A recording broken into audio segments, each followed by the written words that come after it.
o capítulo 16 do Evangelho. E esse capítulo, o Evangelho como um todo, de uma maneira geral, ele é muito lógico. Se a gente for prestar atenção, ele é muito lógico. Mas esse capítulo, ele é pura lógica. O título já deixa claro. Não se pode servir a Deus e a Mamon. Então, o que é Mamon aqui? Mamon representa todas as coisas o apego à riqueza e o materialismo. Então, são caminhos opostos. Ou você põe o seu foco no materialismo e conduz a sua vida por essa estrada, que é oposta à estrada da evolução espiritual. Então, deixa bem claro. E Jesus, uma passagem desse capítulo, ele fala de um rapaz, um judeu, que vai perguntar a ele como que ele poderia atingir a vida eterna, né? O reino dos céus. E Jesus fala, olha, cumpre os mandamentos. Ele fala, mas Senhor, eu já cumpro os mandamentos a minha vida toda, direitinho. Bom, então você vai, se despoja de todos os seus bens materiais, dá todas as suas riquezas aos pobres e volta e me segue. E você terá a vida eterna. Aí a porca torceu o rabo. Quando chegou nesse ponto, o rapaz não conseguiu. Porque ele era muito rico e ele não conseguiu desapegar. Agora vamos pensar um pouco no que Jesus quis dizer, né? Porque pode, numa leitura superficial, que Jesus esteja dizendo assim, olha, só vai entrar no reino de Deus quem for bem pobre, quem dê tudo de vocês, fiquem na miséria que está garantido. Não, não é isso, gente, não foi isso.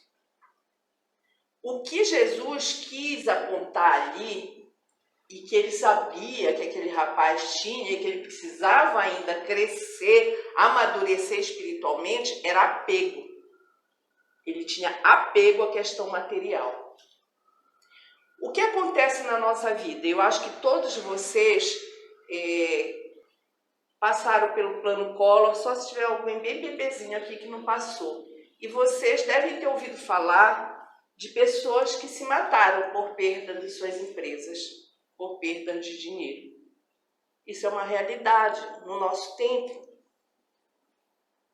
Então, o que Jesus quis dizer é isso, não é assim. Nós não temos que servir a Mamon a tal ponto de nos destruirmos. Não é esse o nosso caminho. Qual é o nosso fim existencial? Para que nós nascemos? Para ficar correndo, como dizem os empresários, atrás da cenoura a vida inteira, atrás do dinheiro, a qualquer custo, não importa se destrói você ou outro, ou para evoluir espiritualmente e chegar a Deus? Para evoluir espiritualmente e chegar a Deus, né? Aqui, a gente, aí tem também uma outra passagem, que é dos talentos. Eu vou fazendo bem resumidinho as passagens, porque elas são longas, depois vocês leem. Em que o Senhor chama 3 servos, e para um ele dá, 5 moedas, para outro ele dá 3 moedas, para outro ele dá 1 moeda. E ele parte, fica anos fora. Um dia ele volta e vai prestar contas. E aí, o que ele deu 5 moedas, chega e diz, olha, Senhor, eu peguei as suas 5 moedas e apliquei, e multipliquei, agora estou com 10 moedas aqui, olha. E ele fala, nossa, bom servo, que fizeste bom proveito do que eu dei e multiplicastes o que eu dei. Aí vem o segundo, a mesma coisa. Senhor, olha, você me deu 2 moedas, eu multipliquei, bom servo. Pegaste os talentos que eu te dei, fizeste bom uso e multiplicaste. E o terceiro não fez nada com aquela moeda que ganhou. Ele enterrou, deixou guardado lá e veio, olha, Senhor, aqui é a moeda que me deste, eu estou te pagando aquilo que você me deu. E ele diz, mau servo, o que fizeste com o talento que eu te dei? Então aí, o que a gente tem que pensar? Primeira coisa, tudo que nós temos, inclusive a nossa vida, ela é passageira e Deus nos dá como usufruto. Nós somos usufrutuários de tudo que nós temos. Não é nosso. Vamos começar a entender. Você é rico? Bacana, mas não é seu, tá? Deus te deu isso, esse talento, que é essa moeda, para que você faça bom uso, para que você transforme isso em benefício e multiplique esse benefício. De que maneira? De várias maneiras. Se Deus escolhe determinadas pessoas para esta prova, que nós ainda vamos falar sobre isso, porque é uma prova muito difícil a da riqueza, é para que você multiplique sim, não é para que você desperdice, não é para que você fuja da prova, aí vou dar tudo, vou ficar na miséria e vou ser um estorvo para a sociedade. Não, aí você está sendo covarde e você está fugindo da prova. E o que eu tenho que fazer? Você tem que transformar aquilo num bem para o outro, para o próximo. Há várias formas.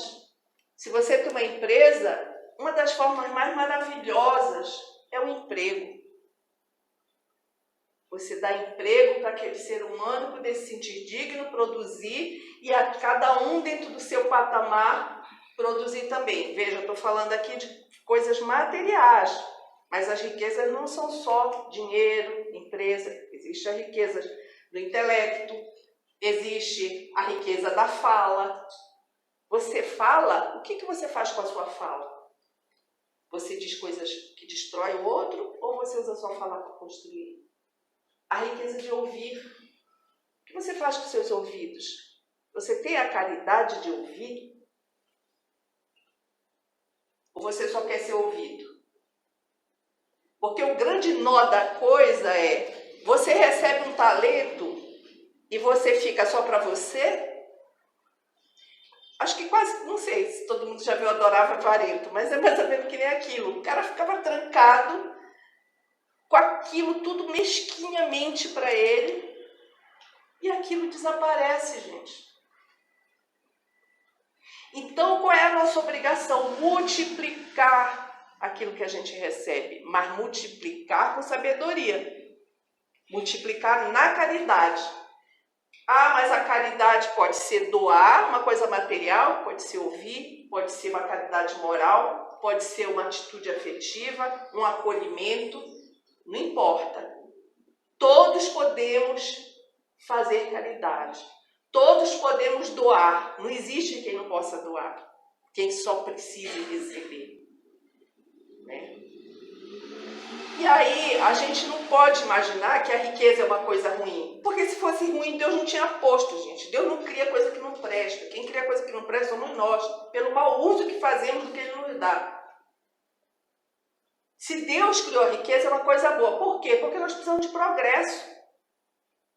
E é para isso que serve a riqueza intelectual, científica, de dinheiro, porque como é que você vai inventar uma máquina se você não tem dinheiro para produzir o negócio? Então não há nada de errado com a riqueza. O problema está que o uso que nós fazemos da riqueza. E isso é muito importante. Agora, se você só vive, seu foco, você acorda e anoitece, só pensando em dinheiro, em ganhar dinheiro só para você, e a gente se engana muito, porque o ego ele é muito safadinho. A gente se justifica. Por exemplo, isso até está no Evangelho. Ai, não, eu preciso trabalhar, você se mata, perde até a saúde, de tanto trabalhar, porque existem os laboriosos patológicos, né? Porque eu preciso deixar a minha família bem. Então, a desculpa é a família bem. Não é isso. Você, se já está rico, já está com supérfluo. Você já tem muito mais do que necessita, por isso que você está rico. Então, será que é isso que você tem que fazer da sua vida? E é isso que você tem que passar para os seus filhos, esse ensinamento? Se matar para poder acumular dinheiro, para como se isso fosse dar uma verdadeira segurança, e muitas vezes abandonam os filhos por isso. Porque eu já vi isso. Pessoas se queixando, rapazes, mocinhas, que o pai e a mãe, grandes empresários, grandes diretores do Banco de Boston e tudo mais, não tinham tempo para eles. Eles viviam com motorista e empregado. Então, não é assim. Não é assim. Isso é só uma desculpa. No fundo, a gente está querendo isso tudo só para a gente. Queremos multiplicar, sim. Queremos ter, mas sem autodestruição e sem destruição do outro. Vamos lá com a questão moral de como esse dinheiro chega. Muito importante. O dinheiro tem que ser lícito. De que adianta você ter uma riqueza material ilícita? Isso não adianta de nada, né? Bom, aí a gente tem também uma passagem que é do Zaqueu. Ele era um homem pequenininho, um publicano, que não era muito bem visto na época dos publicanos. E Jesus ia passar, e quando Jesus passava, aquela turba, aquela multidão ia com ele, né? E Zaqueu era pequenininho, não conseguia ver. Então Zaqueu deu um jeito, subiu num lugar alto para ver Jesus. E quando Jesus passou, olhou, viu lá o Zaqueu, porque Jesus já sabia, um espírito elevado, ele tem leitura mental, essas coisas que a gente não sabe. E disse, desce, Zaqueu, daí, e vai já para a tua casa, arrumar as coisas, que hoje nós temos que ficar na tua casa. E assim foi. E todo mundo achou ruim, comentou, fofocou, porque que Jesus ia ficar na casa do publicano, que o publicano não era bem visto. Então a fofoca é antiga, né? Fala mal, maledicência também, desde que a gente é gente. Então rolou a fofoca e Jesus foi.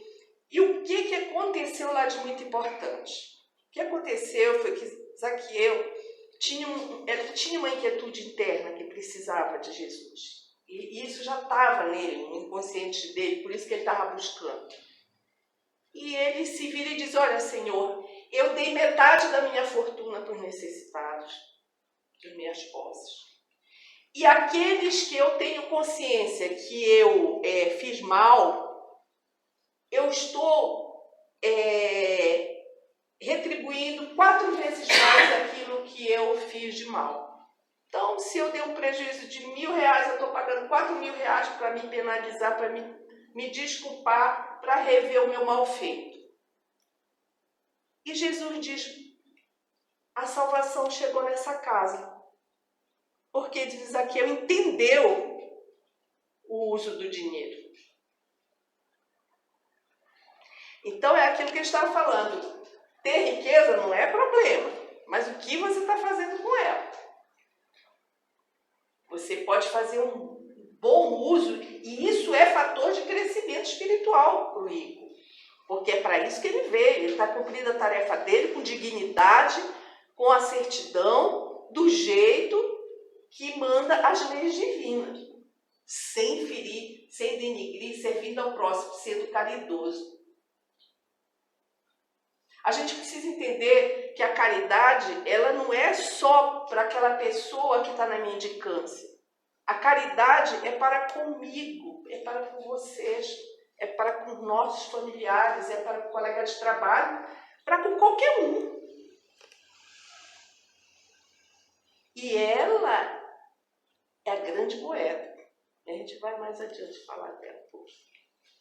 Bom, aí tem uma outra parábola que me lembrou muito o Adorável Avarento, que é do mal rico, né? Que aí, resumindo, era um cara milionário que comia muito, banquete, aquelas coisas, ele desperdiçava, um cara egoísta e não dividia. E Lázaro, todo mundo acha que conhece da Igreja Católica, todo cheio de ferida, cachorro lambia ferida, isso mais. E Lázaro ficava esperando cair as migalhas da mesa, quer dizer, o que sobrava, né? O cara que bate na porta, se eu tenho alguma coisa para comer, uma coisa assim. Mas o avarento lá, o rico, não facilitava muito, não dava. E os dois morreram. Morreram. E o que aconteceu? Está lá o rico, num lugar de muito sofrimento, muita angústia, muita dor, sedento, fala da sede, né? Ele sedento, desesperado por uma gotinha de água e tudo mais, e ele olha e vê Lázaro numa boa, Lázaro maravilhoso, resplandecente numa aura divina, com Abrão. Abrão era o símbolo da elevação espiritual, da paz de espírito na época, né? Então, quem estava com Abraão estava com Deus, estava num plano espiritual bem elevado. E ele olha e vê Lázaro, Nossa Senhora, o mendigo lá numa boia, ele todo ferrado. E ele pede para Abraão que, pelo amor de Deus, que Lázaro colocasse pelo menos um pouquinho de água com o dedo na boca dele, que ele estava sedento. E Abraão diz, olha, tu tivestes tudo. Ele não. Ele teve dor, sofrimento, e agora ele tem a recompensa. E tu já ganhaste o que tu tinhas que ganhar. Não era isso que tu querias, por coisa material? Então tá aí.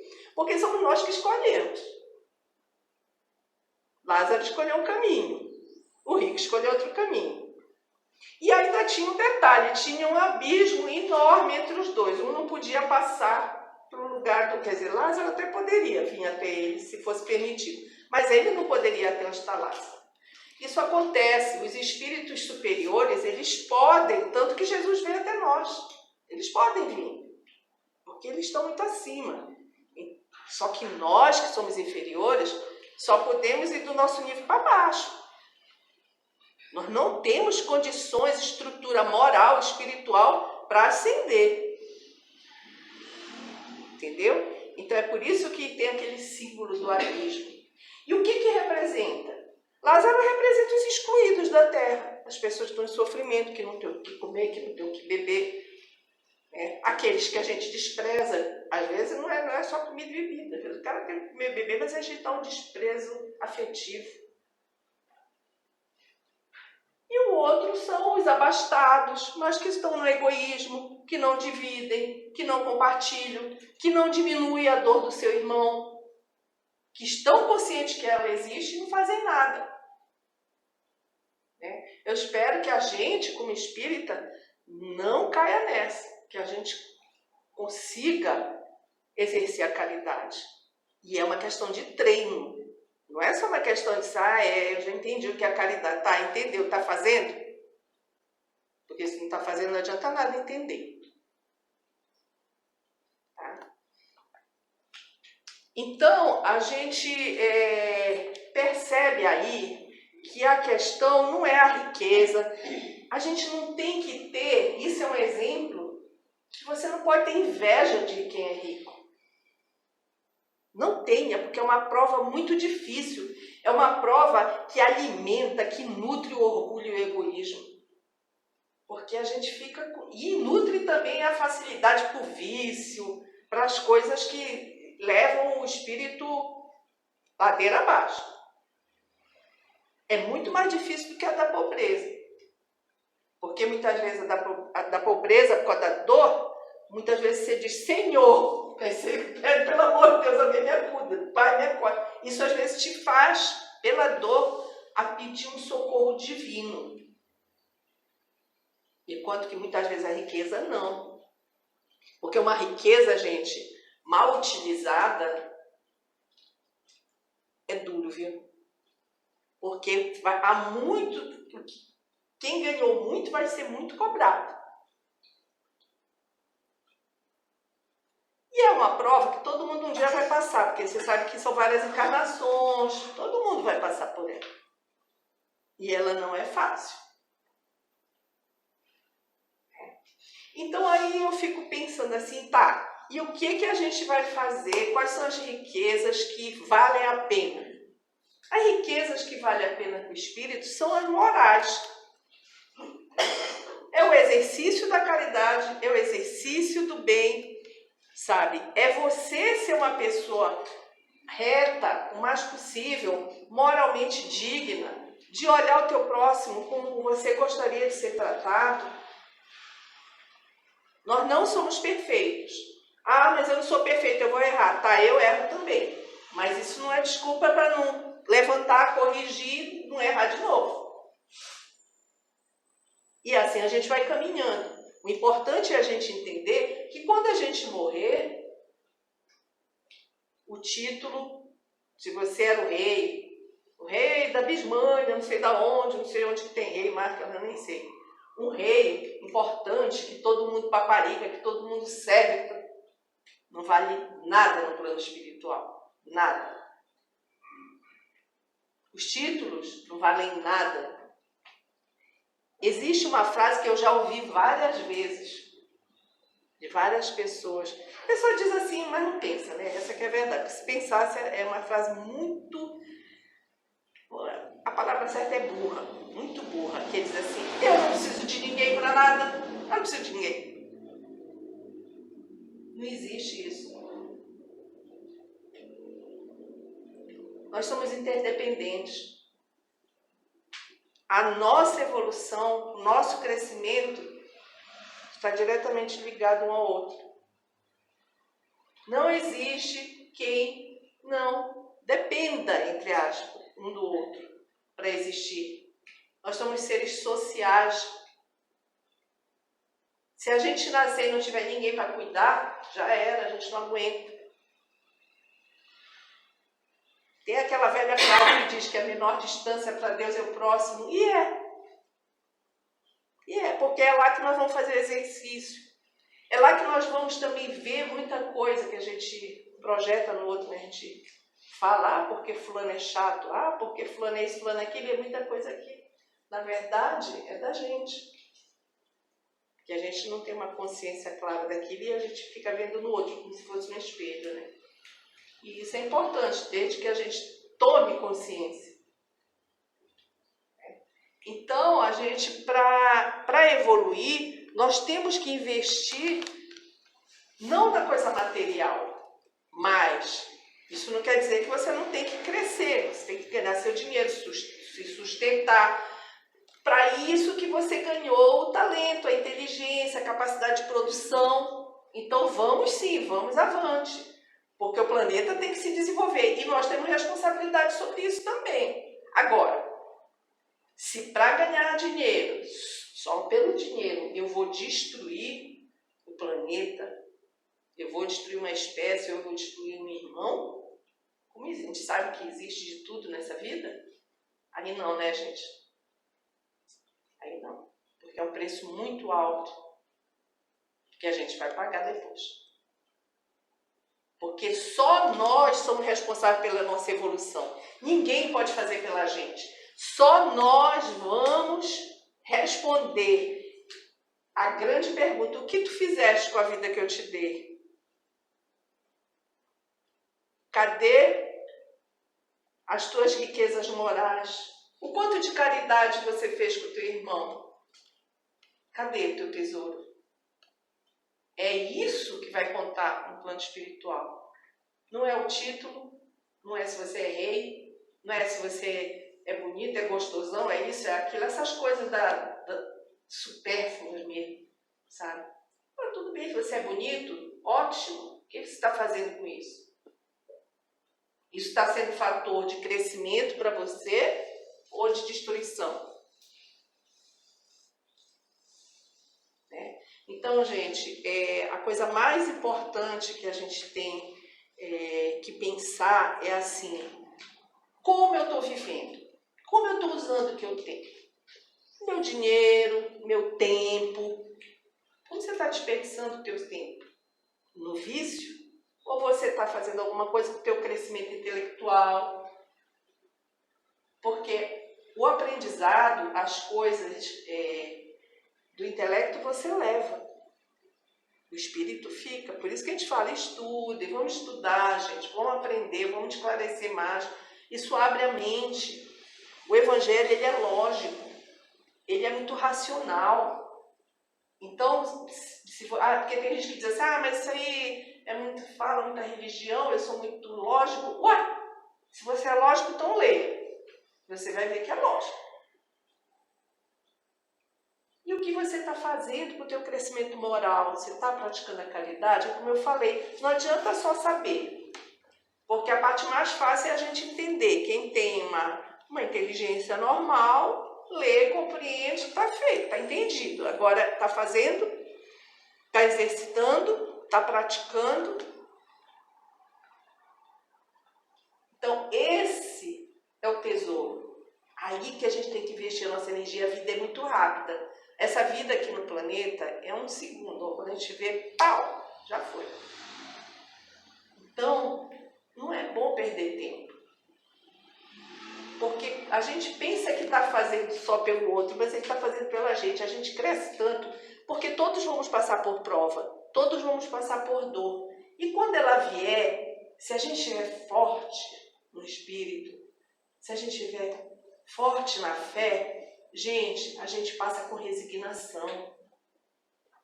E aí a gente foi mais uma moedinha na nossa evolução para chegar lá, não chegar tão pobre, tão miserável como o rico chegou.